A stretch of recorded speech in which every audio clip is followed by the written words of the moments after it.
Salut à tous. Eh ben, on se retrouve. Alors cette fois-ci, c'est pas pour des ouvertures de Kinder, c'est pour voir un peu l'état de notre pays. Voilà. Donc où on en est, ça fait longtemps que j'en ai pas fait. Bienvenue à Debilland. Stop ou encore. Voilà. Actualité surtout française, hein. Essentiellement française. Donc, ça fait plusieurs semaines que j'en ai pas fait. On va commencer. Alors d'habitude, je faisais un top 10, donc je vais essayer de faire un top 10. Un top 10 de l'enrichissement de ce pays. C'est magnifique.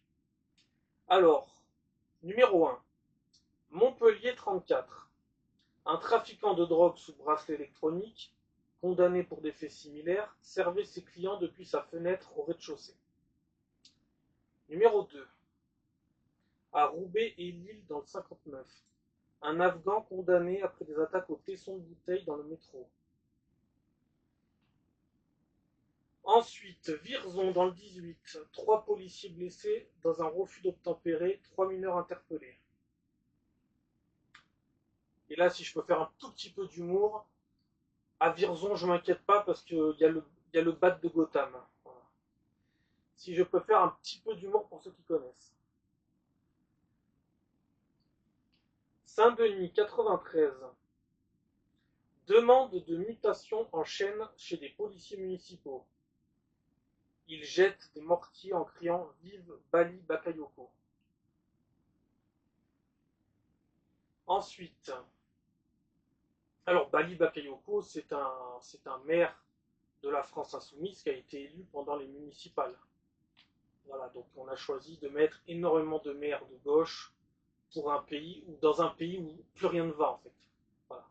Et de prolonger tout ça pendant encore 6 ans.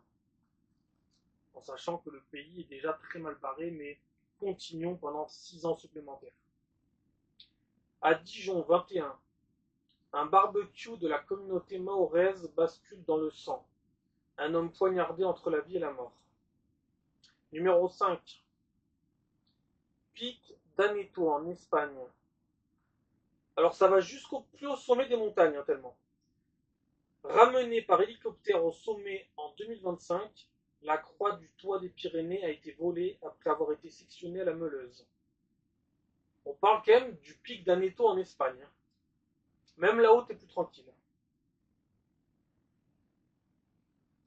Ensuite, alors je crois que j'en suis au numéro 5, donc numéro 6. Le Pontet 84. Un homme enlevé dans un fourgon, lynché et aspergé d'essence par trois individus connus pour trafic de stupéfiants, des armes saisies lors des perquisitions menées à leur domicile.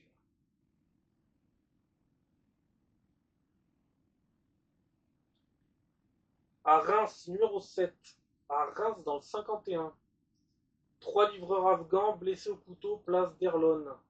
L'auteur présumé, lui aussi afghan, dit avoir agi après son exclusion d'un club de cricket.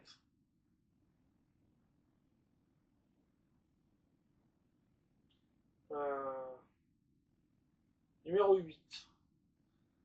Après la mort par balle de trois hommes en une semaine à Grenoble, 38, deux jeunes hommes de 25 et 21 ans blessés par balle cette nuit. Numéro 9. Avignon 84.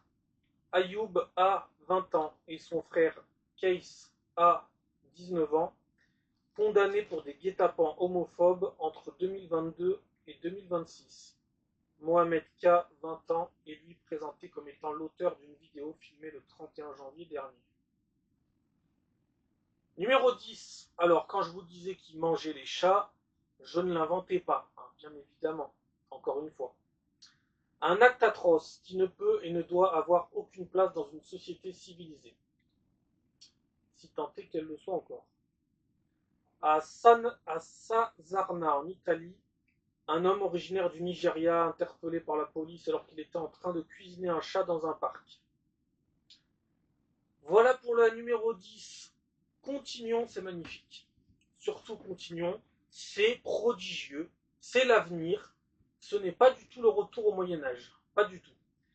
Mais vu que je suis un petit peu chaud, je vais en faire une petite dernière juste après celle-là, parce que ça faisait quand même longtemps que je n'en avais pas fait. Voilà, donc continuons. Nous continuons pour 6 ans de plus, avec des maires essentiellement à gauche dans les plus grandes villes de France. Continuons, c'est magnifique.